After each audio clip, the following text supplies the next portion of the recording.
Magandang araw po sa inyo. Ako nga po pala si Mara. Full-time housewife po ako sa aking asawa at sa 2 anak. Paminsan-minsan po ay rumaraket din sa online selling, pero mas priority ko po ang pamilya ko. Mahilig po akong makinig ng mga horror stories. Halos araw-araw, kapag may pagkakataon, nakikinig ako. Kesa sa puro toxic sa social media, mas pinipili ko pa ang kilabot na dala ng mga kwento ng kababalaghan. At ngayon, heto ako. Magbabahagi ng isang karanasan sa buhay ko na kahit ilang taon na ang lumipas ay sariwa pa rin sa alaala. Isang karanasang bumago sa pananaw ko tungkol sa mga bagay na hindi natin lubos na nauunawaan. Ang istorya ko po ay tungkol sa matalik kong kaibigan simula pa nung high school kami. Si Alisa. Si Alisa ay napakamasayahing tao, kalog at punong-puno ng kwento sa buhay. Sobrang kulit niya pero totoong tao, katulad ko. Kaya nga siguro kami naging magkaibigan agad. Lahat halos ng bagay sabay namin ginagawa. Mag-aral, gumawa ng assignment, magka-crush, tumambay, at mangarap ng kung ano-ano. Pero may isang pangyayari sa buhay namin na hindi ko inaasahan. Isang karanasang hindi lang bumago kay Alisa, kundi pati na rin sa akin. At ang lahat ng ito ay nagsimula dahil sa isang lumang kwintas.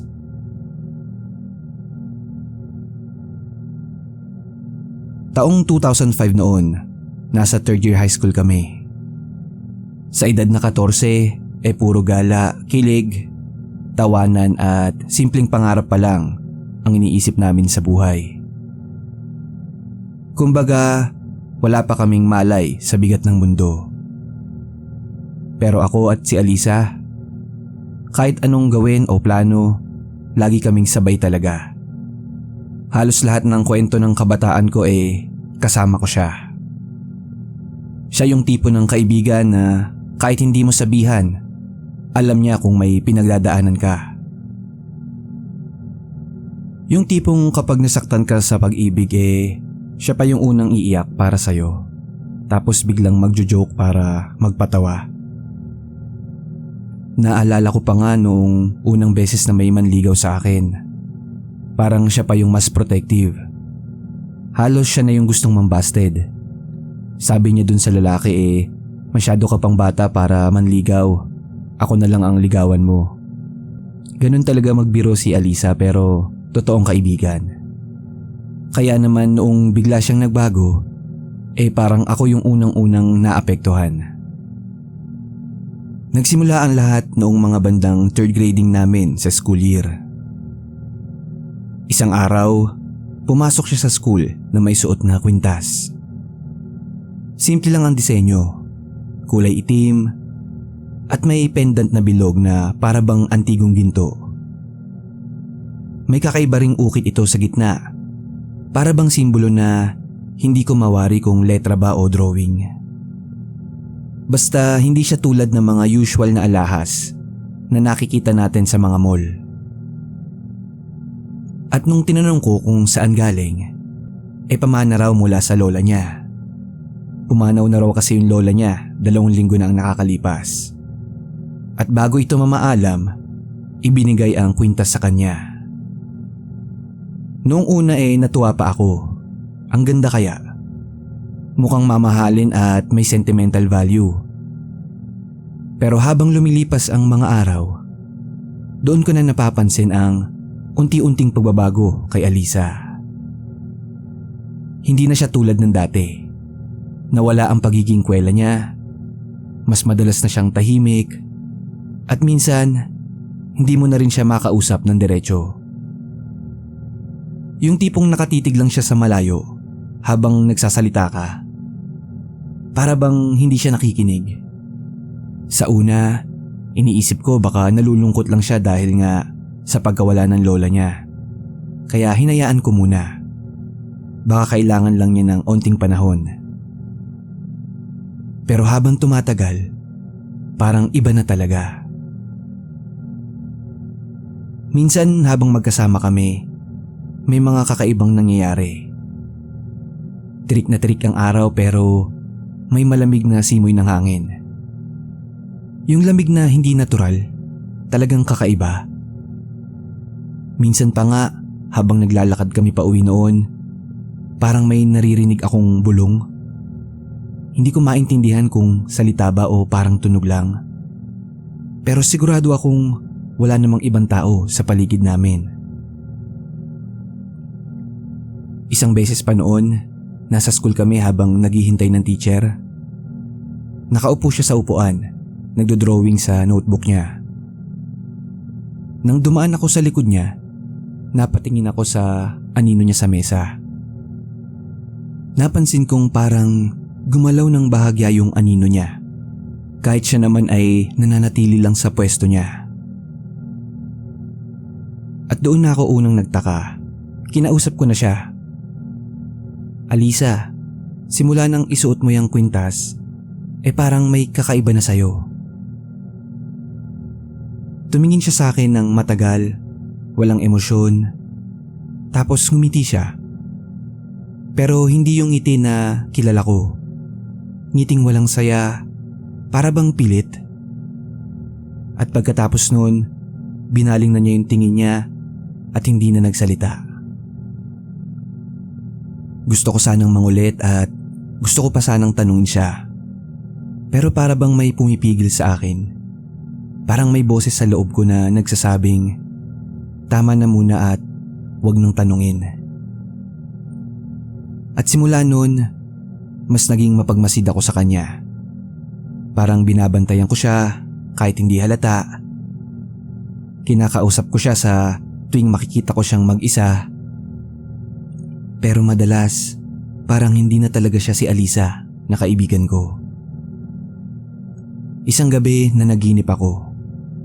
Sa panaginip ko, magkasama kami ni Alisa sa hallway ng school. Madilim at ako lang ang may hawak ng flashlight. Hawak ko ang kamay niya. Pero habang naglalakad kami, biglang bumitaw ang kamay niya. Nang tumingin ako kay Alisa, ibang muka ang nakita ko. Isang matandang babae, maputla at nakangiti. Napabaligwas ako nun sa kama, nagising ako.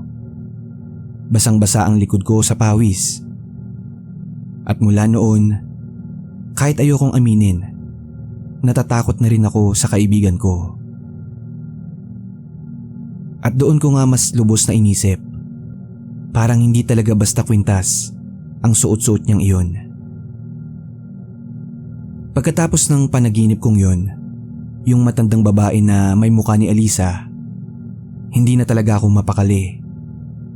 Para bang bawat araw na lumilipas, mas lalong lumalayo sa akin ang kaibigan ko. Ramdam ko talaga na hindi lang ito dahil sa kalungkutan ng pagkawala ng lola niya. Para bang may mas malalim pang dahilan. Sa loob ng classroom namin ay lagi na siyang nakaupo sa pinakalikod.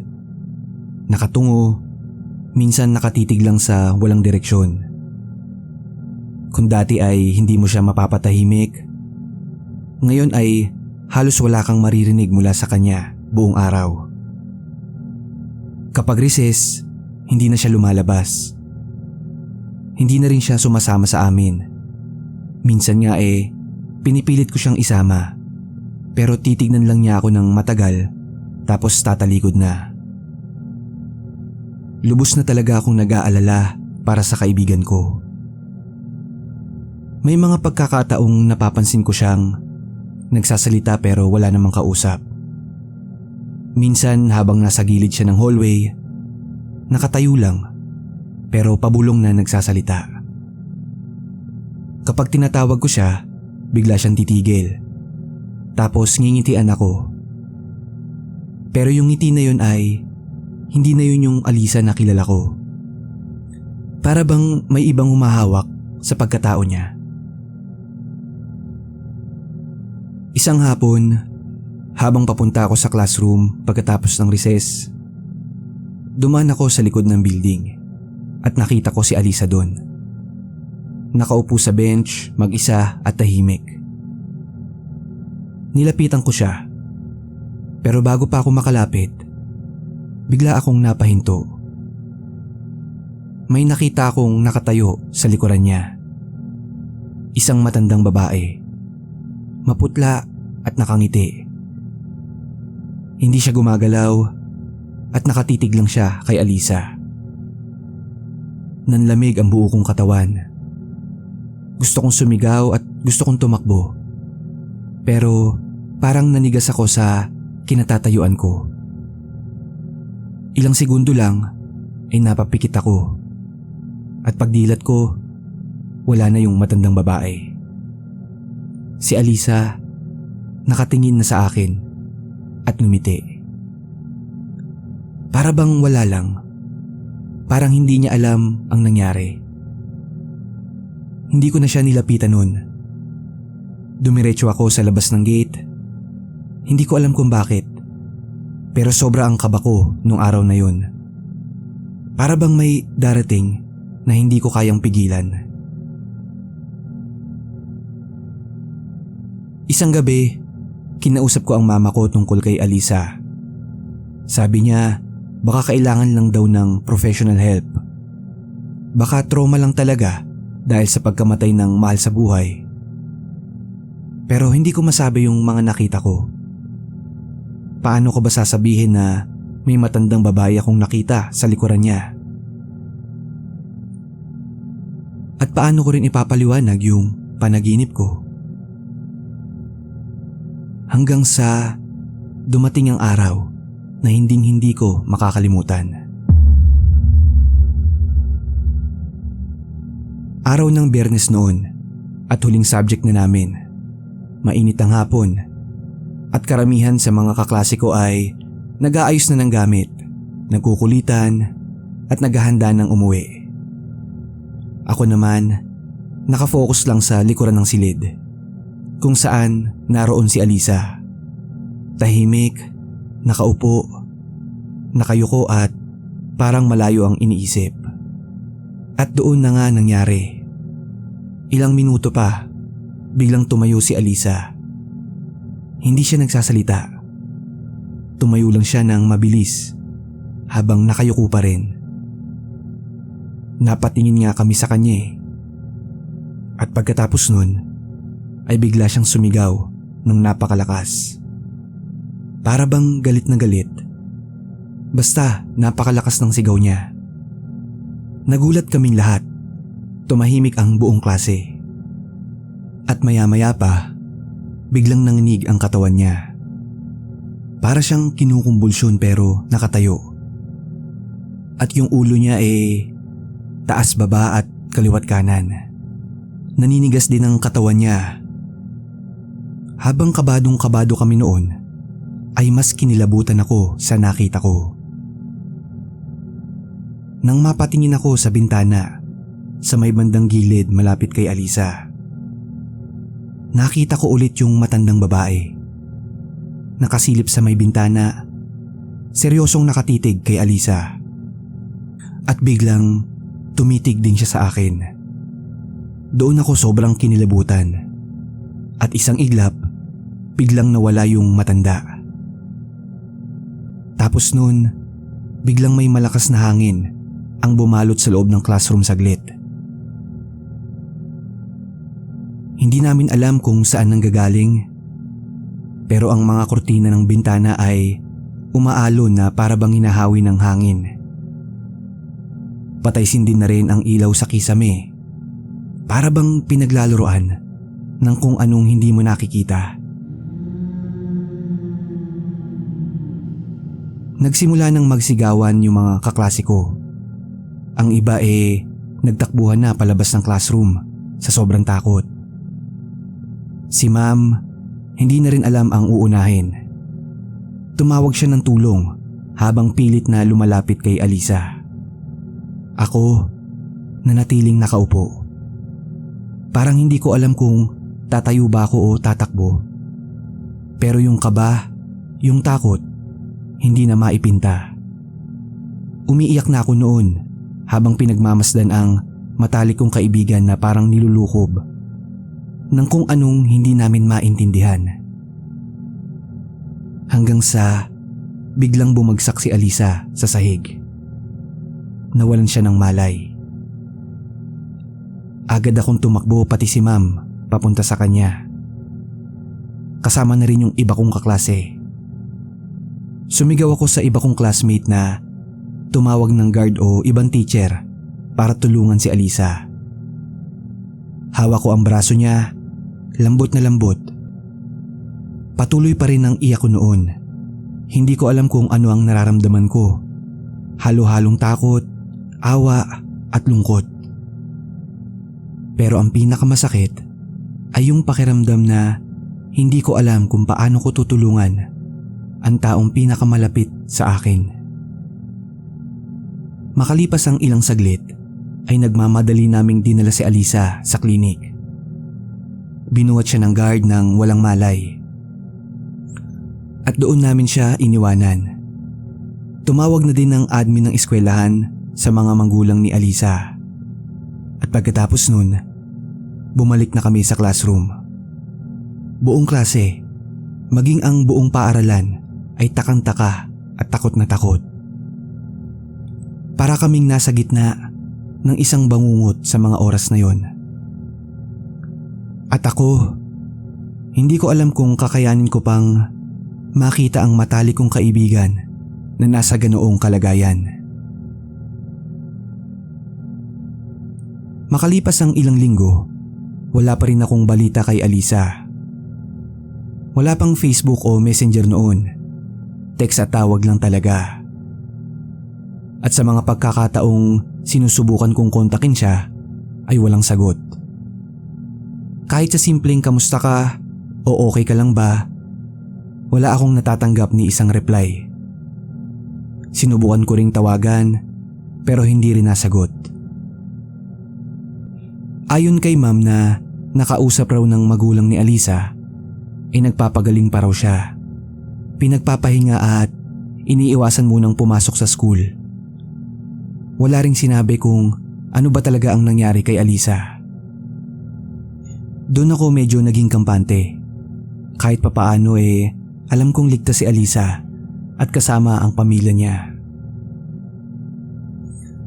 Lumipas pa ang 1, 2 at 3 linggo ay wala pa rin akong balita kay Alisa. Hanggang sa isang umaga, papunta na ako sa classroom noon nang mapansin kong may sasakyang nakaparada sa harap ng gate. Paglapit ko, nakita ko si Alisa, nakasuot ng uniform, kasama ang nanay at tatay niya.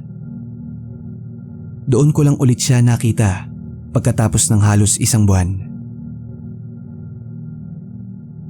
Nagkatitigan kami at parang tumigil ang mundo. At nang ngumiti na siya sa akin, yung ngiting matagal ko nang hindi nakita sa kanya, doon ko na hindi napigilan ang sarili ko. Nilapitan ko si Alisa at niyakap ng mahigpit. Hindi na ako nagsalita, pero sa yakap naming yun, ramdam kong bumalik na ang kaibigan ko. Napansin ko ring wala na ang kwintas sa leeg niya. Hindi ko agad tinanong, pero kunento niya sa akin yun nang magkausap kami sa kantin. Dinala raw siya ng mga magulang niya sa isang matanda sa Quezon, isang kakilala ng pamilya niya. At doon ay may kung ano daw ginawa yung matanda, at ang sabi nga raw sa kanya ibaon na daw ang kwintas at wag na ulit hahawakan. At ganun nga ang ginawa nila. Ibinaon na daw ang kwintas sa isang lupa na malayo sa bahay nila. At ako naman ay nagkwento rin tungkol sa naramdaman ko noong mga panahon na yun at maging yung nakita kong matandang babae. At ang sabi nga ni Alisa hayaan na lang daw. Ang importante ay okay na ang lahat. Ganun talaga ang ugali ni Alisa. Ayaw niya ng masyadong namumroblema. At simula noon ay wala nang kakaiba pang nangyari sa kanya. Ngayon, Maraming taon ang lumipas, si Alisa ay may sarili na ring pamilya. May asawa at may anak na babae. Nanatili kaming magkaibigan hanggang ngayon. Pero sa tuwing maaalala ko ang lahat ng nangyari, sa tuwing may maririnig akong kwento tungkol sa mga pamana o lumang bagay, ay napapaisip pa rin ako. Sa tingin ko, hindi lahat ng pamana ay kayamanan. Minsan, ang mga gamit na naiiwan ay may daladalang kwento na masigit pa sa alaala.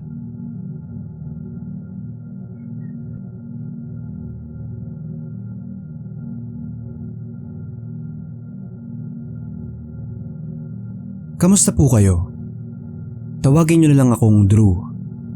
34 na taong gulang at nakatira po ako dito sa Tarlac. Simula pa lang pagkabata ay mahilig na po talaga ako sa kababalaghan.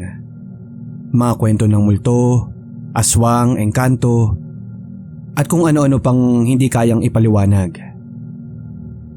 Kung ang iba ay iniiwasan ng mga ganitong bagay, sa akin po noon ay kabaliktaran. Talagang hinahabol ko pa. Gusto kong maranasan. Gusto kong patunayan sa sarili ko kung totoo nga ba ang mga yon o gawa-gawa lang ng tao. Kaya noon pa lang ay nahilig na talaga akong manood sa mga palabas na may tema ng kababalaghan. Kung naaalala niyo po yung palabas na Verum Est at Nginig ni Raymond Bagatsing, paborito ko po yun dati. Lalo na nung lumabas yung pelikulang Paranormal Activity. Nakailang ulit ko yatang panoorin yun nang mag-isa sa kwarto. At dala nga po ng kapilyuhan nung kabataan ko ay kung ano-anong bagay na ang ginawa ko kasama ang barkada basta tungkol sa kababalaghan. At sa lahat ng iyon ay may isa akong karanasan na nag-iwan ng pinakamatinding takot sa buhay ko. At yun po ang ibabahagi ko sa inyo ngayon. Nangyari ito noong 15 anyos pa lamang ako. Summer vacation noon at walang pasok. At gaya ng maraming kabataan, araw-araw lang kaming tambay. Doon kami madalas sa bahay ng kaibigan kong si Marco. Maluwag ang bahay nila, may bakuran, at madalas ay wala ang mga magulang niya sa hapon. Ganoon ang setup ng tropa namin. Si Marco ang pinakakalog sa amin. Siya yung tipo ng kaibigan na laging may energy, laging may bagong kwento, at mahilig din siya sa kababalaghan kagaya ko. Nandun din si Jepoy, ang joker ng grupo. Kahit anong bagay kaya niyang gawa ng istorya. At si Levi, ang pinakatahimik sa amin. Hindi siya palakibo pero hindi rin umaayaw sa kung anong trip namin. Silang tatlo ang barkada ko at maraming bagay na kaming ginawa basta tungkol sa kababalaghan. Naaalala ko pa noon, nagpunta kami sa isang abandonadong bahay na kilala dito sa bayan. Sira-sira na ang kisame, may mga lumang gamit sa loob at amoy-amag ang buong lugar. Sabi ng marami, may isang babae daw na madalas na nagpapakita doon. Ang sabi binawian daw siya ng buhay dahil sa isang aksidente. Siyempre kami naman, hindi namin pinalagpas yun. Nagpunta kami doon sa bahay at kalaunan, wala naman kaming naramdamang kakaiba. Ang pinakapaborito naming trip noon ay sa sementeryo. Doon kami lagi sa pinakamalalim na parte sa 10 oras ng gabi. Minsan may dalang camera si Marco. Kunwari magre-record kami ng paranormal activity. O madalas naman maglalakad-lakad lang kami doon, naghahanap ng pwedeng katakutan. Ganito kami noon. Talagang inahabol namin ang mga ganong experience. Basta pag nagawa na namin yun satisfied na kami. Hanggang dumating ang isang araw. Habang naglilinis daw si Marco sa bodega ng tiyuhin niya, ay may nakita siyang isang luma at maalikabok na Ouija board. Hindi ito yung commercial na nabibili sa mall o laruan. Gawa ito sa kahoy na may mga ukit na letra. Nakabalot pa nga raw ito sa telang pula na amoy luma na at parang ilang taon nang hindi ginagalaw. Kwento ni Marco, hilig lang daw talaga ng tiyuhin niya ang mga horror. May mga lumang koleksyon ito ng VHS tapes, horror novels at kung ano-ano pa. Wala naman daw itong kinalaman sa espiritismo. Pinagtripan lang siguro. Pero nung makita niya yung Ouija board na yun, ako daw agad ang pumasok sa isip niya. Kinaumagahan, dinala niya ito sa bahay nila. Pinatawag niya kami at pagdating namin dun, nakadisplay na ito sa mesa sa sala nila. Para bang may bago kaming treasure sa barkada. Excited kami lahat, lalong-lalo na ako. Parang bagong laruan na hindi mo alam kung paano gamitin. Ganun ang pakiramdam ko nung makita ko yung Ouija board. Wala pa sa plano naming gamitin ito agad. Pinagmasdan lang namin, hinawak-hawakan, at maging si Jepoy nga nagbibiro. Inamoy niya sabay baka daw may sumpa yun, lagot daw kami. Nagtawanan lang kami sa puntong yun. Pero sa totoo lang, wala sa amin ang naniniwala na may totoong epekto ang bagay na yun. Kinabukasan, nagplano kaming gamitin ito sa bahay ko. Wala kasi sa bahay si mama at papa nung araw na yun, kaya solo namin ang bahay. Bandang 6:00 ng hapon, dumating na sila.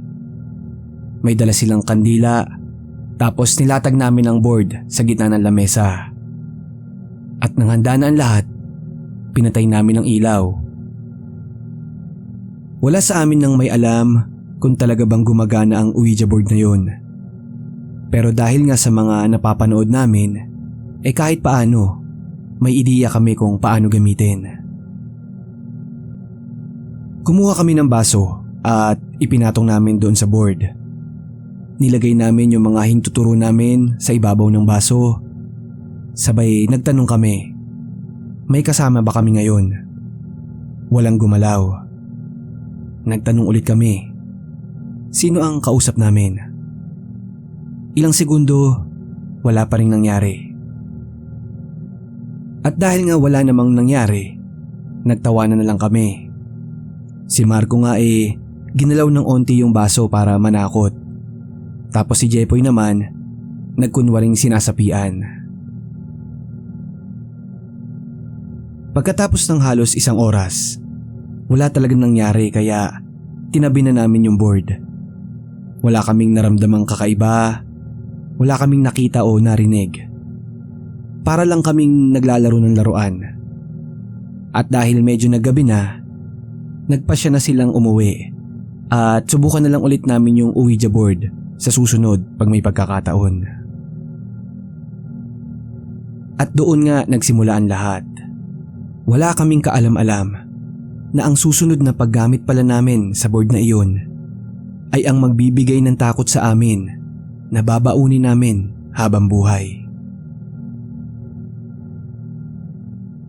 Lumipas ang ilang araw mula nung una naming gamitin yung board, wala namang kakaibang nangyari. Pero kahit ganoon, hindi ko maiwasang mapatingin paminsan-minsan sa drawer kung saan ko yun itinago. Nakatupi lang siya roon, nakabalot pa rin ng pulang tela, hindi ginagalaw. Pero kapag natititigan ko siya, parang may kung anong kaba akong nararamdaman sa aking dibdib. Hindi ko rin alam kung bakit, pero binabaliwala ko na lang yun. Hanggang sa dumating ang muli naming paggamit sa Ouija board. Sabado ng hapon yun, mga bandang 5:00. Nagkayayaan kaming manood ng horror movie sa bahay. Kumpleto kami. Andun sina Marco, Jepoy at Levi. At gaya ng dati, simpleng setup lang para sa movie marathon. Naglabas ako ng snacks, soft drinks, tapos pinlay namin yung DVD na dala ni Marco. Habang nasa kalagitnaan na kami ng pinapanood namin, biglang nagsalita si Marco. "Uwi ulit tayo mamaya." Napatingin ako sa kanya. Hindi ako agad nakasagot. Alam kong andun sina mama at papa sa itaas ng bahay. Kaya sabi ko, hindi pwede dito. Baka sabihin pa nila kung ano-ano yung ginagawa namin. Kaya nagpasya kami na sa bahay na lang nila Marco gawin ulit yung Ouija board. Malapit lang naman ito, ilang kanto lang mula sa amin. Wala raw ang magulang niya sa bahay, bukas pang uwi. Ang andun lang daw ay yung kuya niya at mamayang gabi pa daw ang uwi galing sa galaan. Tumango lang ako at agad-agad kinuha ko yung Ouija board mula sa drawer sa kwarto ko. Nakabalot pa rin sa tela at nilagay ko ito sa bag. Pagkatapos nun sabay-sabay kaming naglakad papunta sa bahay ni Marco. Pagpasok namin sa loob, diretso agad kami sa sala. Inayos namin ang mesa, pinalibutan ng 3 kandila, isa sa gitna at 2 sa magkabilang gilid. Pinatay na rin namin ang ilaw sa buong bahay para hindi masira yung ambience. At doon din sa mismong mesa ng sala niya nilagay ang lumang Ouija board. Maingat niya itong binuksan, tapos kumuha siya ng maliit na baso mula sa kusina. Isang shot glass na may maliit na gasgas sa gilid. Tahimik kaming umupo sa paligid ng mesa, walang nagsasalita. Para bang basta na lang kami nagkasundo na maging seryoso bigla. Pero sa likod ng isip ko ay naroon ang kaba. Pero syempre tinatago ko lang. Gusto kong isipin na wala lang, nakatuwaan lang ulit yung gagawin namin. Pero ang katawan ko tila hindi sang-ayon.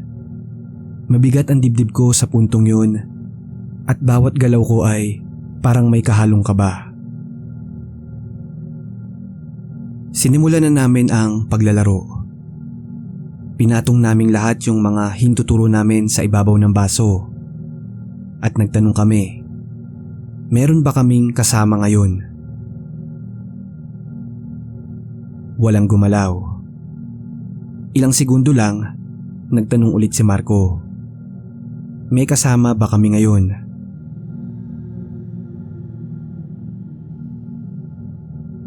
At sa pangalawang tanong na yun, doon ko naramdaman na medyo nag-iba ang aura ng paligid.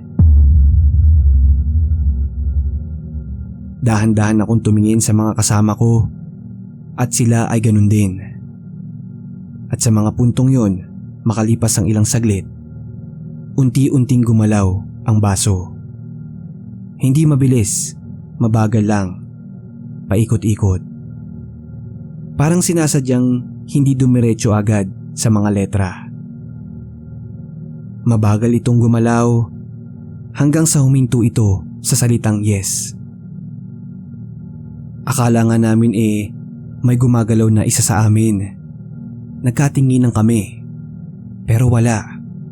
Lahat kami ramdam na kumikilos ng kusa yung baso. Tumingin ako kay Levi. Tumango lang siya. Senyales na hindi siya yun. Walang nagsalita sa amin. Parang lahat kami tinanggap na lang na gumalaw ng kusa yung baso.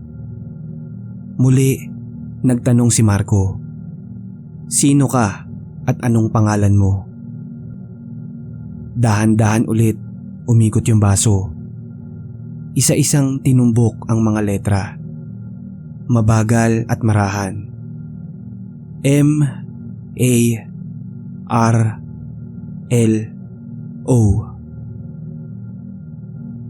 Bigla akong napalunok noon.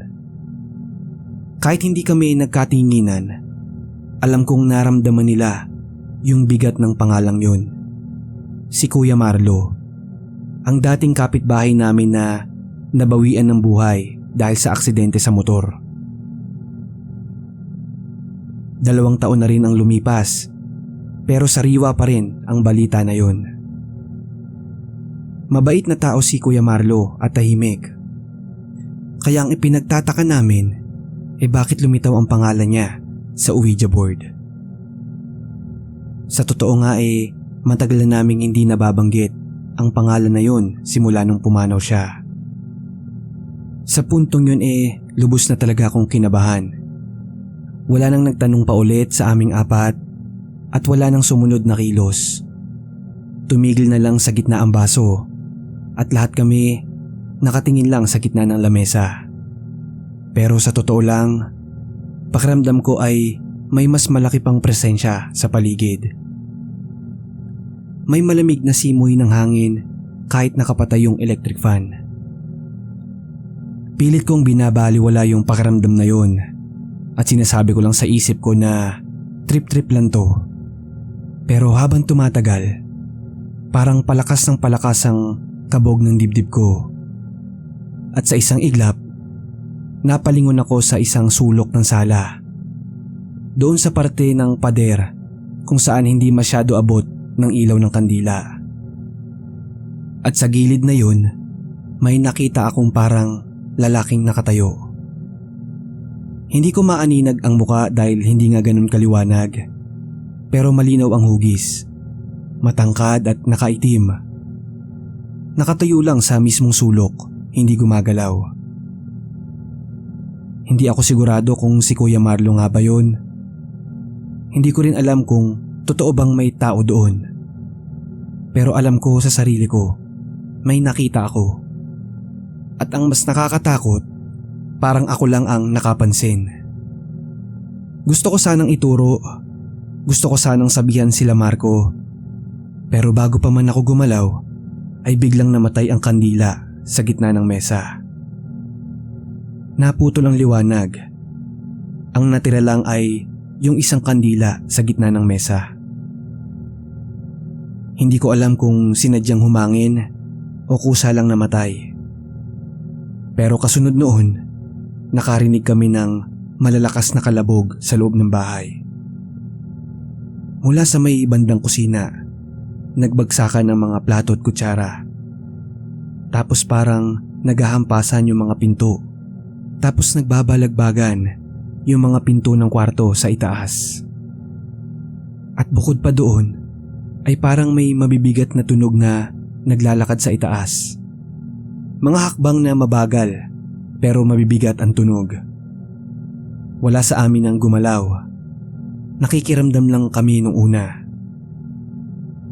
Hanggang sa biglang umikot yung baso sa lamesa at nabitak ang gilid, pero nakapatong pa rin ito sa ibabaw.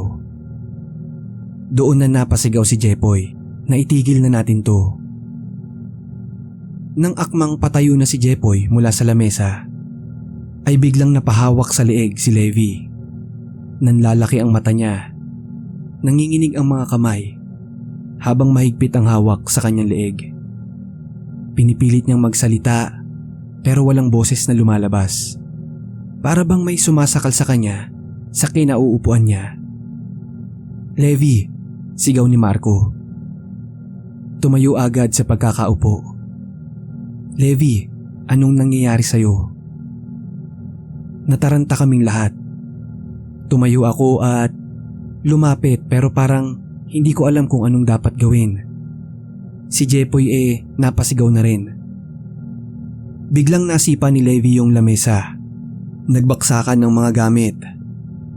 Ang shot glass na kanina pa nakapatong sa gilid tuluyang gumulong at nabasag.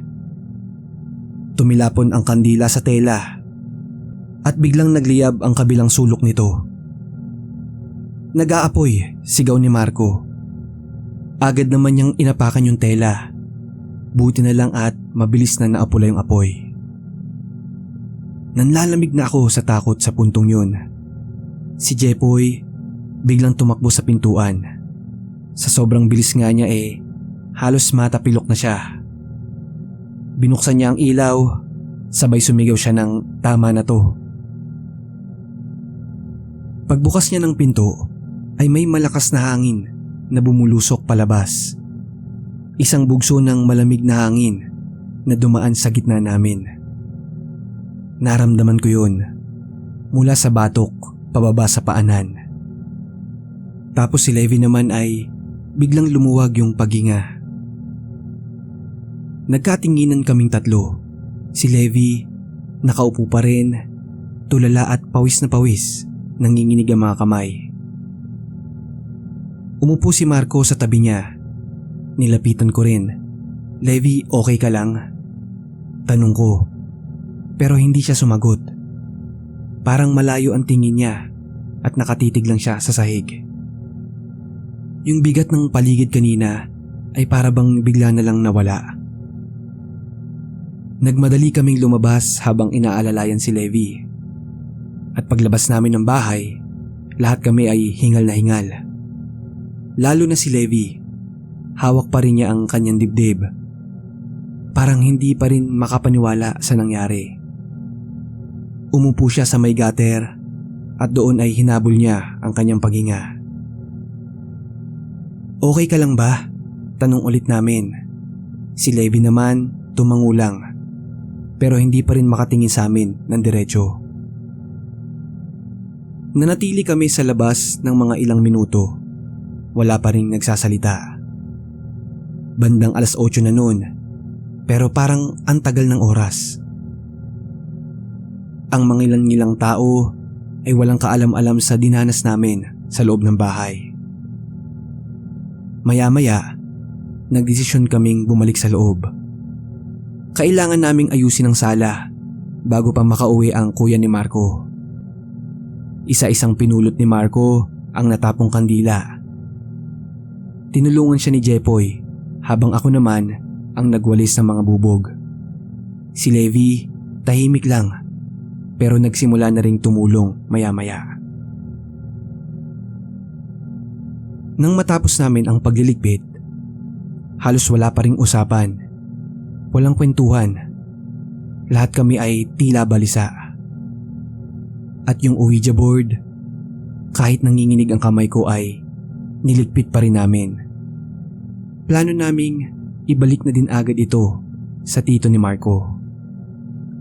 At pagkatapos nun, sabay-sabay na rin kaming lumabas. Tahimik pa rin, walang nagtatanong, walang bumalik sa usapan. Parang iisa lang ang gusto naming mangyari, makauwi na. Hinatid muna namin si Levi sa bahay nila. Wala pa rin siyang masyadong sinasabi, pero at least nakakangiti na siya kahit papaano. Si Jepoy, sumabay na rin pauwi. Medyo magkakalapit lang naman ang mga bahay namin. At bago siya pumasok, sinabihan niya lang kami ng tama na yun, wag na tayong umulit. Si Marco naman, dahil wala pa raw ang kuya niya, nagpa siya munang magpalipas ng gabi sa bahay namin. Tahimik lang din ang naging paglalakad namin. At pagdating sa bahay, nag-text siya sa magulang niya para magpaalam na doon muna siya matutulog. Hindi na kami nagkwentuhan bago matulog. Basta pumasok lang kami sa kwarto, humiga at nagpasalamat na okay na ang lahat. Simula ng gabing yun, hindi na kami muling sumubok ng kahit anong may kinalaman sa kababalaghan. Wala nang Ouija board, wala nang liblib na lugar, wala nang mga ghost hunting. Para bang sabay-sabay kaming natauhan. At yung Ouija board ay ibinalik na namin sa tito ni Marco. Ang alam ko nga itinapon na din niya yun matapos marinig ang karanasan naming apat. Ngayon, ilang taon na ang lumipas, pero sariwa pa rin sa alaala ko ang lahat. Lalo na yung figura sa sulok, yung kandilang namatay bigla, at yung basong tumilapon sa sahig. At sa ngayon, mahilig pa rin ako sa mga horror stories. Pero nakikinig na lang ako at hindi na nakikilahok. Kasi dahil nga sa karanasan kong yun, ay napagtanto ko na hindi pala dapat ginagawang biro ang ganitong mga bagay.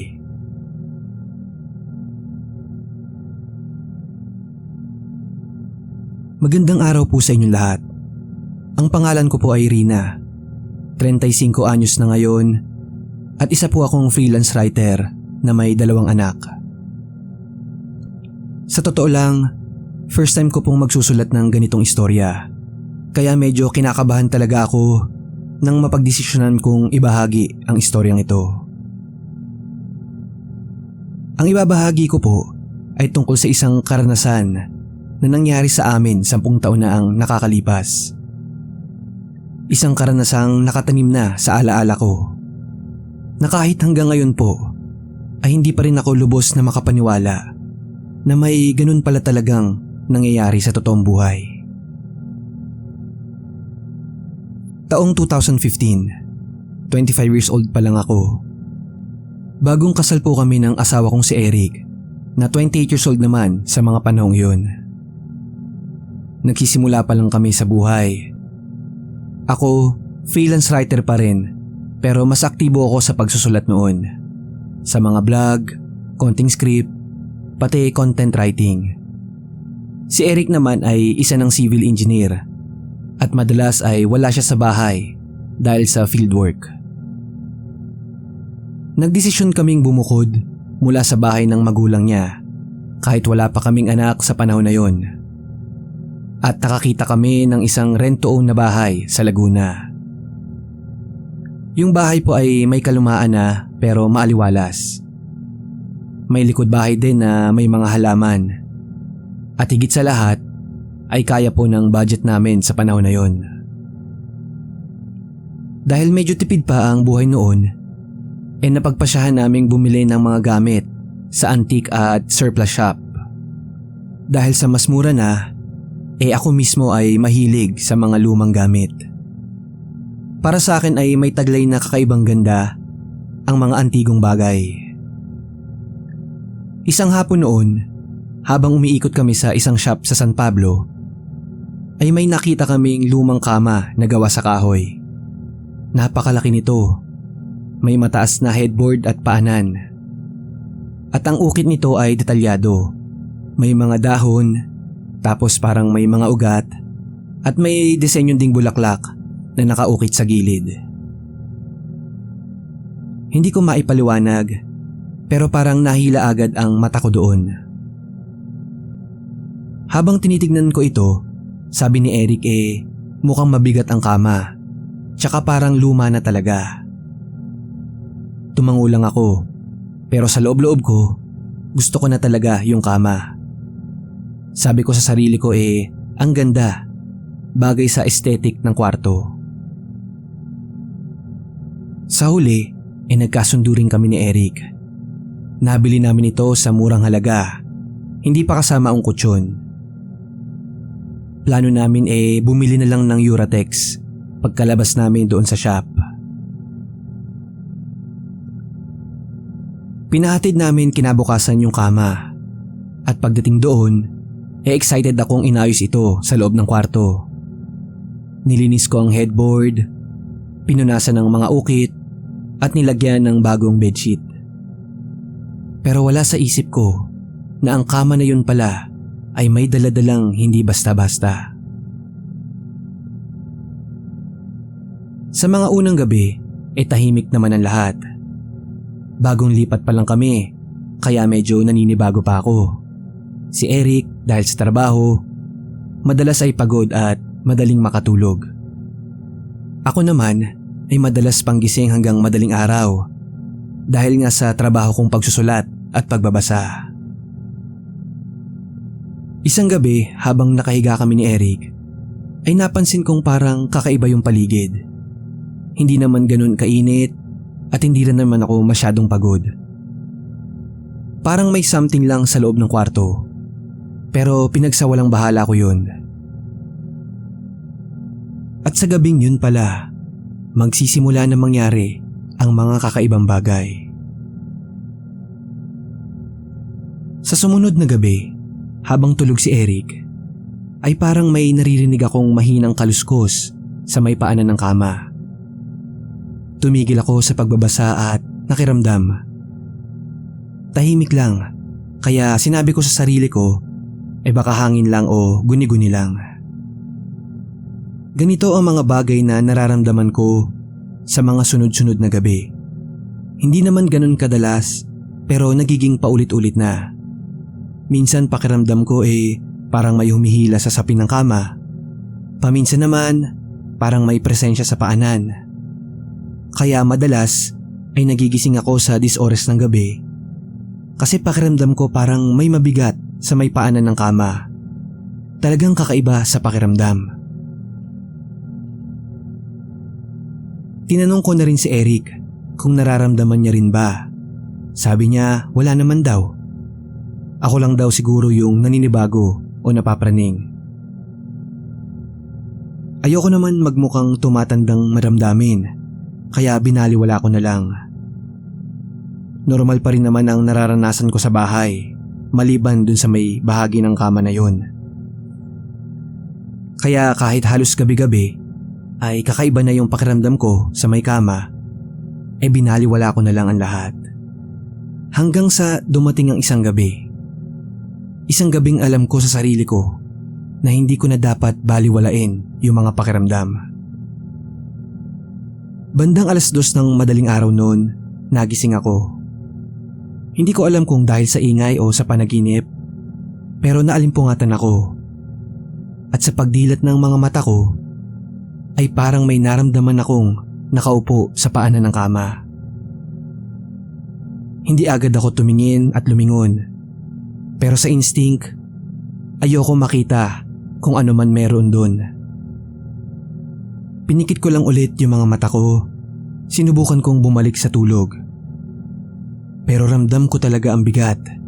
Ramdam ko yung presensya sa may paanan. Napakatahimik ng gabi na yun. Pero pakiramdam ko, hindi lang kami ni Eric ang nasa loob ng kwarto. Ilang saglit pa ay hindi ko na natiis. Dahan-dahan ko ulit dinilat yung mga mata ko. Wala akong nakita. Pero yung bigat ay naroon pa rin. At nung medyo binaling ko ang ulo ko, ay may napansin ako. Sa gilid ng paningin ko, parang may anino.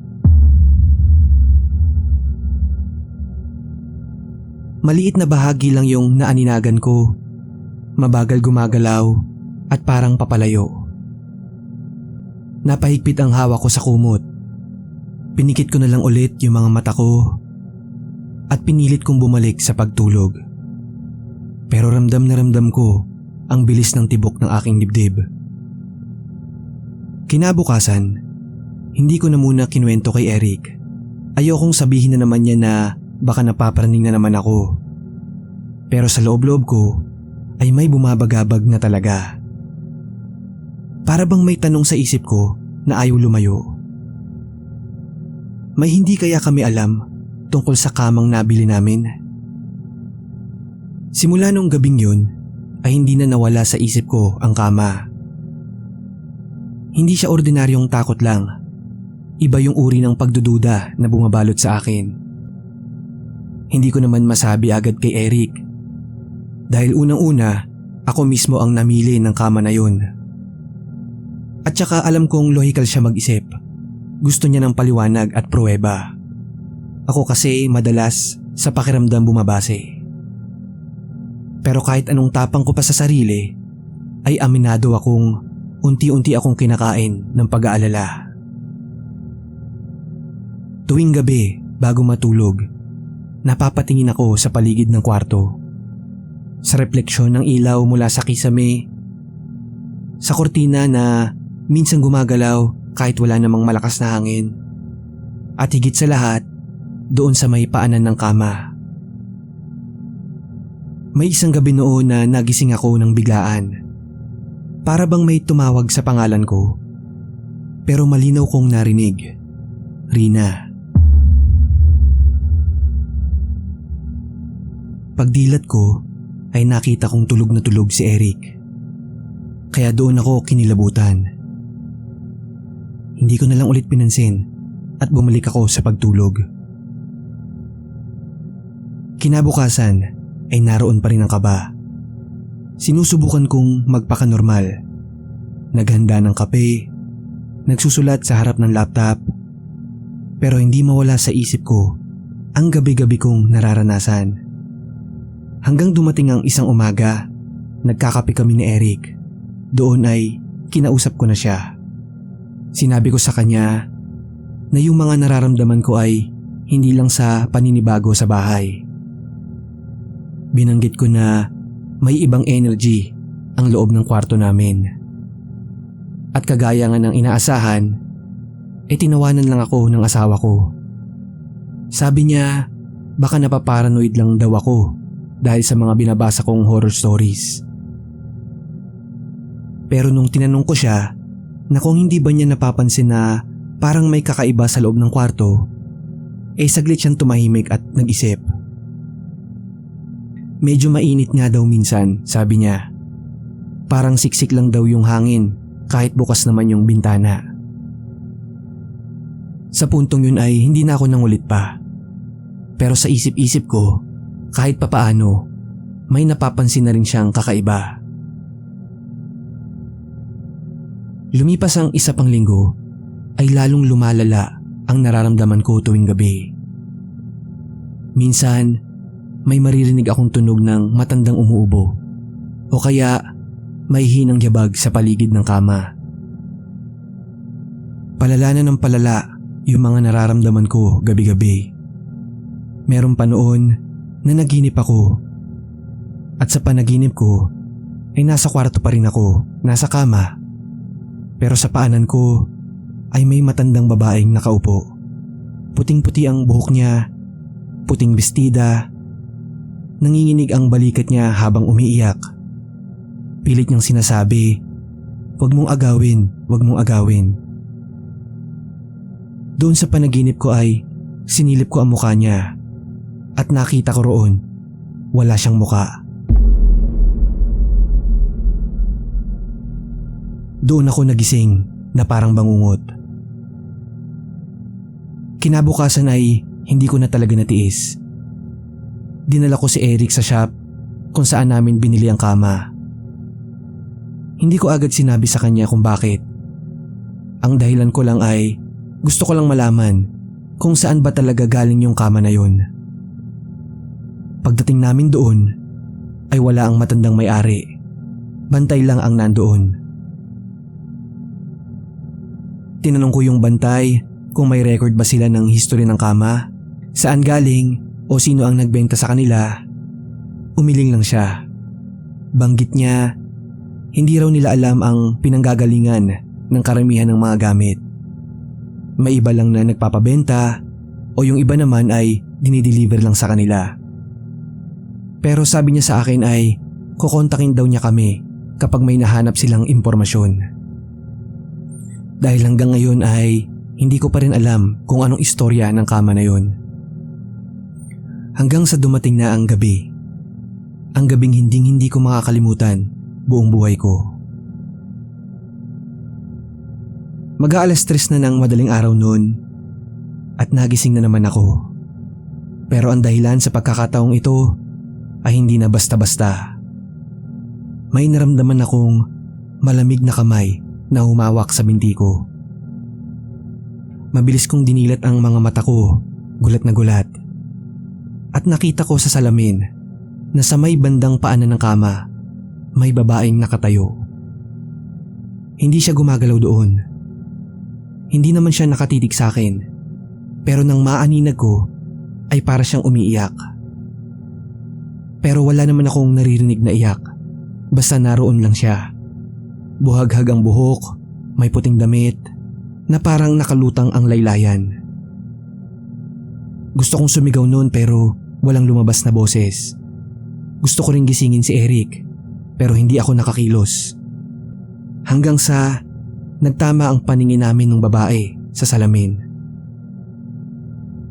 At doon ko nakita ang itsura niya ng buo. Ang parehong matandang babae sa panaginip ko. Sa sobrang takot, napapikit na lang ako ng mahigpit. Huminga ako ng malalim, pilit na pinapakalma ang sarili ko. Gusto ko sanang sumilip ulit kung nandun pa ang matanda, ay baka hindi ko nakayanin, sisigaw na talaga ako ng malakas.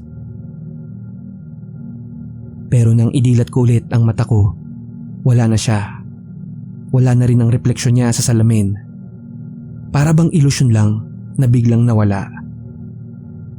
Hindi na ako nakatulog noon.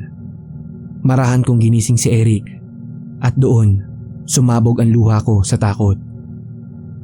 Lumabas kami ng kwarto at nagpakalma sa sala.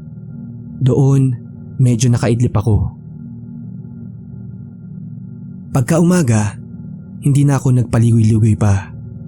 Habang nagkakape si Eric sa kusina, sinabi ko na agad sa kanya na ayoko na sa kama. Hindi na ito usapang aesthetic. Hindi na ito dahil sa pakiramdam lang. Mismong katawan at isip ko na ang sumisigaw na may mali. Sa totoo lang, hindi siya agad naniwala. Pero nang ikwento ko sa kanya ang nakita ko sa salamin at yung panaginip ko, ay napansin kong napabuntong hininga siya at natahimik. Ang sabi niya lang kung dun daw ako makakapagpahinga ng maayos ay tanggalin na namin. At iyon na ang huling gabi na ginamit namin ang kama na yon. Sa araw din na yun, pinabuhat namin ang kama palabas ng bahay. At ibinenta ito sa isang junk shop malapit sa palengke. Wala nang tanong-tanong, wala nang pagsisisi. Basta maalis lang sa bahay, okay na. Pagkatapos nun ay sinubukan ko ulit tawagan ng antique shop para malaman kung may update na sa impormasyon. Pero wala pa rin silang nakukuhang detalye. Lumipas ang ilang araw at naging tahimik ulit ang bawat gabi ko. Wala nang biglaang paglamig, wala na ring anino na gumagalaw sa dilim. Sa wakas, nakatulog na ako ng maayos sa unang pagkakataon matapos ang ilang linggo. Makaraan ng isang linggo ay nakatanggap kami ng tawag mula sa bantay ng antique shop. Sabi niya, nakausap daw nila ang matandang tagakuha ng gamit. At ayon dito, ang kama daw ay ini-import mula sa Indonesia. Isa raw ito sa mga gamit na galing sa isang bahay na ipinasara. At dagdag pa niya, ang kama raw na yun ay dating ginagamit ng isang matandang bedridden ng halos 15 taon hanggang sa pumanaw na siya doon sa mismong kama. Hindi na ako nagsalita. Wala na rin akong gustong malaman pa. Bumuntong hininga na lang ako sabay tingin kay Eric. Ang mahalaga, wala na ito sa bahay. Ngayon, 10 taon na ang lumipas. May sarili na kaming pamilya at 2 na ang anak namin. Tahimik, masaya at maayos ang takbo ng araw-araw. Pero hanggang ngayon, sa tuwing makakakita ako ng mga lumang gamit na ibinibenta, kahit sa online o kahit sa mismong shop, ay hindi ko maiwasan na mapaisip. Ilang kwento na kaya ang naiwan ng lumang gamit na iyon?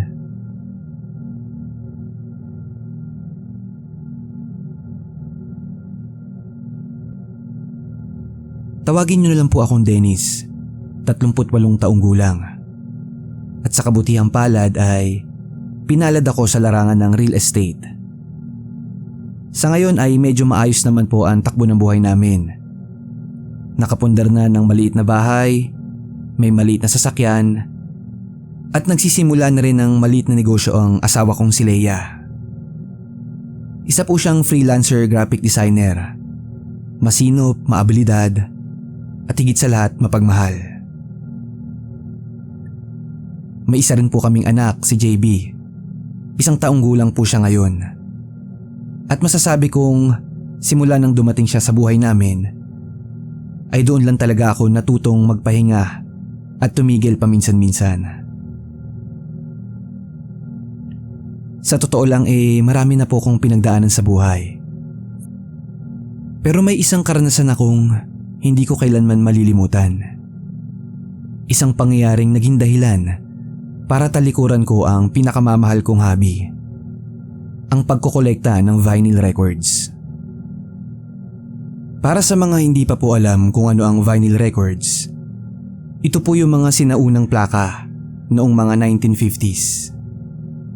At mahilig po akong mangolekta noon. Hindi man ako ang pinakamalaking kolektor, pero seryoso po ako sa pagkokolekta. Para sa akin, ang musika sa plaka ay maibang hila ng damdamin. Mas buo, mas may buhay at mas totoo. May sarili siyang karakter. Bawat tunog, bawat gasgas sa vinyl ay para bang kwento ng panahong pinanggalingan niya. Doon ako nahulog sa pagkokolekta. Kapag may libreng oras ako, nagbabasa ako ng mga forums, nagbabrowse sa mga tindahan ng lumang plaka, sumasali din ako sa mga swap meet, at syempre, bumibisita sa mga sulok-sulok ng Maynila kung saan may tsansa akong makahanap ng bihirang kopya. Doon ako naaaliw. Doon ako kumukuha ng pahinga mula sa gulo ng negosyo at ng syudad. Pero isang araw, taong 2018, isang plaka ang tuluyang nagpatigil sa lahat ng ginagawa kong iyon. Naaalala ko pa, araw ng Sabado noon. Maaga akong nagising para bumisita sa Cubao Expo. Hindi ko na sinama si Leia noon dahil may inaasikaso siya sa bahay. Ang Cubao Expo, kung alam niyo po, ay punong-puno ng mga vintage shops. May mga ukay, art galleries, at tindahan ng mga lumang gamit. Isa sa mga paborito kong pinupuntahan doon ay ang isang maliit na music shop. Wala itong pangalang nakapaskil, pero kilala ito ng mga kolektor. Pagpasok ko sa shop, iamoy agad ang lumang papel at lumang kahoy. Nagpaalam ako sa tindero at agad akong nagtungo sa sulok kung saan nakasalansan ang mga unsorted na plaka. Karamihan ay walang label o sirang sleeve o basta na lang nakatambak. Para sa mga katulad kong kolektor, doon talaga nagmumula ang excitement. Yung maghanap ng hiyas sa tumpok ng alikabok. Ilang minuto pa lang ako sa paghalungkat nang may nakita akong kakaiba. Isang itim na sleeve na plain lang. Walang disenyo, walang pangalan, walang kahit anong markings. Pagbukas ko, may laman itong plaka. Medyo may gasgas na, pero ayos pa rin naman. Hindi ko alam kung bakit, pero may hatak yung plaka na yon. Parang may bumubulong sa akin na bilhin mo na yon. Tinanong ko yung tindero kung magkano. At ang sabi niya lang sa akin wala kaming record kung kanino yan, kaya ibebenta ko na lang sa'yo ng mas mura. Nagpasalamat ako. Tuwang-tuwa ako nung araw na yon kaya lubos akong nagpasalamat sa kanya. At umuwi ako ng bahay na may halong tuwa at excitement. Gabi na nang makarating ako sa bahay, nandoon na si Leia. Matapos naming maghapunan, iniyaya ko siyang samahan ako sa sala para padugtugin yung bago kong nakuhang plaka. Mahilig din naman siya sa music, pero hindi siya ganun ka-into sa mga vinyl. Pero bilang suporta, sinasamahan niya ako. Nilabas ko ang plaka, nilagay ko sa player, at nagsimula na yung unang track. Malumanay na jazz. May saxophone, may piano, at may mga bass. Maganda ang pagkaka-record. Malinis ang tunog kahit luma na. Pareho kaming natuwa ni Leia. Tuloy-tuloy lang ang tugtog, parang lumilipad yung oras. Tahimik lang kaming nakikinig. At para bang bumabalik kami sa mga panahong nire-record yung kanta. Lumipas pa ang saglit ay sumapit na sa huling bahagi ang plaka. At doon na nagsimula mag-iba ang lahat. Sa puntong yun ay biglang nag-fade out ang musika. At sa halip na karaniwang outro, may pumasok na tunog ng umiiyak na sanggol. Mahina lang sa una pero malinaw ang tunog. Halatang hindi ito art effect. Tunay na iyak ng bata. At sa likod ng mga pag-iyak na yon ay may naririnig kaming parang mga bulong. Minsan mas mabilis, minsan mas mabagal. Napatingin kami ni Leia sa isa't isa. Hindi na kami nagsalita. Hinayaan lang naming matapos ang plaka. At nung huminto na ang record player, tumingin siya sa akin. Tapos tumayo at nagsabing tutulog na daw siya. Hindi ko alam kung dahil sa pagod o natakot siya. Pero alam kong may mabigat sa pagitan namin pagkatapos ng gabi na yon. Sinara ko ang player at isinabit ulit ang plaka at iniwan sa cabinet. Sa puntong yun hindi ko alam kung gusto ko pa siyang patugtugin ulit. Pero ang hindi ko alam, hindi pala yun ang huling beses na maririnig ko ang musika sa plakang iyon. Kinagabihan bandang 2:00 ng madaling araw, nagising ako na parang may mabigat na pakiramdam sa dibdib.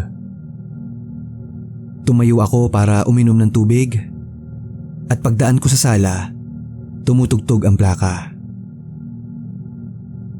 Pero hindi buong track, yung parte na yun lang sa may bandang umiiyak na bata. Hindi ko na napigilang mapalunok. Lumapit ako sa player. May takip ito pero umiikot ang turntable. Nakasaksak, nakabukas, at nasa kaligitnaan ng huling track. Sa kabila ng kaba ko pinatay ko yung player. Tumigil ang tunog at tahimik na ulit ang sala. Bumalik ako sa kwarto pero hindi na ako nakatulog ng maayos noon. At mula noon, nagsimula nang magbago ang loob ng aming tahanan. Mula noong gabing yun, halos gabi-gabi ko nang naiisip yung plaka. Hindi ko na siya muling pinatugtog pero ilang beses ko siyang naaabutan na umiikot sa player. Lagi doon sa huling bahagi, lagi sa may iyakan at doon sa mga bulungan. Minsan, umuwi ako galing trabaho, tahimik ang bahay. Pero paggawi ko sa sala, buhay na naman ang player. Tumutugtog ang plaka na para bang may nagpapatugtog nito. At ang mas nakakabahala pa sa mga nangyayari, unti-unting nagbabago si Leia. Madali na siyang mapikon, wala sa mood, at madalas ng tahimik. Minsan, napapansin ko siyang nakatitig siya sa plaka habang hawak ang kape sa umaga. Para bang malalim ang iniisip niya. Kapag kinakausap ko siya tungkol sa kahit anong bagay, ay para bang may dingding sa pagitan namin. Madalas na kaming nag-aaway at yung mga usapan na dati ay masaya ay nagiging parang pilit na lang. May mga araw na sinasabi niyang mabigat ang loob niya. May mga gabi na bigla na lang siyang iiyak at hindi niya maipaliwanag kung bakit. Ako naman, pilit kong iniintindi. Pero kahit ako rin mismo ay hindi na mapalagay. Isang gabi, nagising ako dahil parang hindi ako mapakali. Pagdilat ko, si Leia ay mahimbing pa rin na natutulog. Tumuyo ako para uminom ng tubig. At pagbaba ko sa sala, ay nandoon, tumutugtog ulit ang plaka. Nakaon ang ilaw ng sala at bukas ang takip ng record player. Tumigil ako sa may hagdanan. Parang ayaw ng katawan kong lumapit, pero pinilit ko pa rin. Lumapit ako, tinignan ng player, at pareho pa rin ang tunog, yung mga iyakan at bulungan. Parang may mga salitang hindi ko maintindihan. Hindi ko maintindihan yung lingwahe, pero malinaw ang galit, sakit at lungkot sa tunog na nagmumula rito. Pinatay ko ulit yung player at bumalik na ako sa itaas. Kinabukasan, kinausap ko si Leia. Tinanong ko kung pinaandar niya yung player bago siya matulog. Hindi naman daw. Doon ako tuluyang kinalabutan ng gusto. At nagdesisyon na rin ako noon na itago muna yung player sa bodega.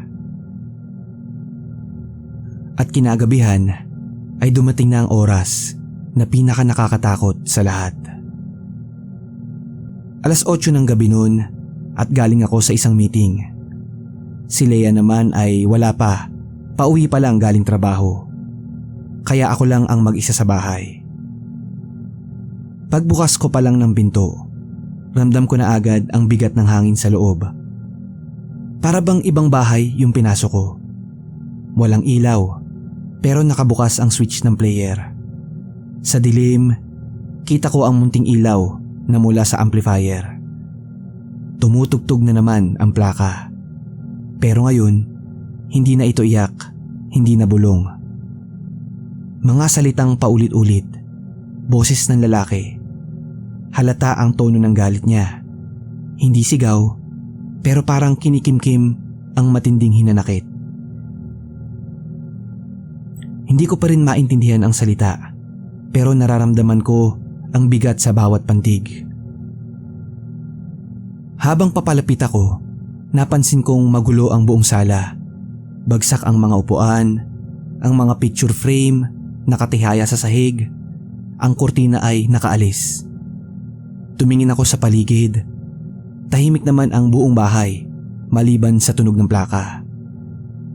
Dahan-dahan ulit akong lumapit sa player. Nanginginig ang kamay ko at sobrang kaba. Susubukan kong patayin ito. At paglapit ko sa mismong player, ay may nakita akong lalaki. Nakatayo siya sa sulok ng sala, malapit sa likod ng aparador. Naka-brown siyang Amerikana. Makaluma ang style ng buhok niya, parang mula dekada 60. Nakatingin lang siya sa akin, hindi gumagalaw at hindi kumikilos. Parang wala siyang emosyon, pero ramdam ko ang presensya niya. Sa sobrang takot ko noon hindi ko na kinaya. Dahan-dahan kong hinila ang saksakan ng player. At sa isang iglap, binunot ko ang plaka mula sa record player. Hinawakan ko ito ng mahigpit, tapos ay binasag ko. Tumilapon ang 2 piraso ng plaka sa sahig. Tumigil ang tunog. Tumahimik ang buong bahay. Pagtingin ko muli doon sa sulok kung saan siya nakatayo, wala na yung lalaki. Wala na ang tunog. Medyo nawala na rin yung bigat na nararamdaman ko. Dumating si Leia 1 oras ang nakalipas. Naabutan niya akong naglilinis ng bahay at wala siyang kamalay-malay sa nangyari. Doon ko kinuwento sa kanya ang lahat. Kahit sobrang takot, ay pinilit ko pa ring maglinis ng bahay. At tinulungan naman ako ni Leia. At nung gabing yun, ay hindi ako agad nakatulog. Umumpo muna ako sa sala saglit. Iniisip kung ano nga ba talaga ang pinagmulan ng plaka na yon. Kinabukasan, maaga akong gumising. Tahimik ang buong bahay. Pero iba pa rin ang pakiramdam ko. Hindi ako mapalagay. Parang may bagay akong kailangan tapusin. Lumabas ako ng bahay at dumiretso sa basurahan sa likod bahay. Doon ko itinapon kagabi ang mga piraso ng plaka. At naroon pa rin ito, nakatupi sa loob ng supot. Hindi ko alam kung bakit, pero kahit naitapon ko na yung plaka, hindi pa rin ako mapalagay. Para bang ang pakiramdam ko kailangan na itong mawala ng tuluyan. Pumunta ako sa bakanting lote sa tapat ng bahay at doon, naghanda ako ng maliit na hukay. Nilabas ang mga piraso ng plaka at sinindahan ko ang lumang dyaryo. Isa-isa kong sinunog ang basag na bahagi ng plaka. Habang nagliliyab, kumalat ang amoy ng nasusunog na plastik. Ramdam ko noon ang kakaibang presensya, pero ang kalooban ko ay unti-unting gumagaan. Para bang may masamang bahagi na matagal nang nakadikit sa akin at ngayon lang tuluyang naputol. At pagkatapos nun ay tinabunan ko ito ng lupa at saka ako umuwi sa bahay.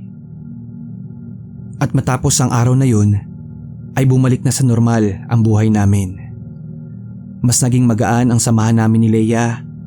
Hindi na rin kami basta-basta nagtatalo. Mas naging kalmado ang loob ng bahay. Ngayon, 7 taon na ang lumipas. Dumating na sa buhay namin si JB at 1 taong gulang na siya ngayon. Malusog at masigla, palangiti rin.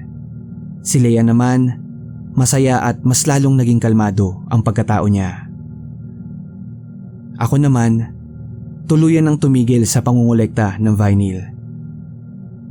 Nakatago pa rin sa bodega ang ilang lumang plaka. Pero hindi ko na ito pinapatugtog. Minsan nga may nag-aalok sa akin ng bagong koleksyon. Pero palagi akong magalang na tumatanggi. Ayoko nang maulit pa ang karanasan kong iyon. At napagtanto ko nga na may mga bagay talaga dito sa mundo na hindi natin mauunawaan ng lubusan.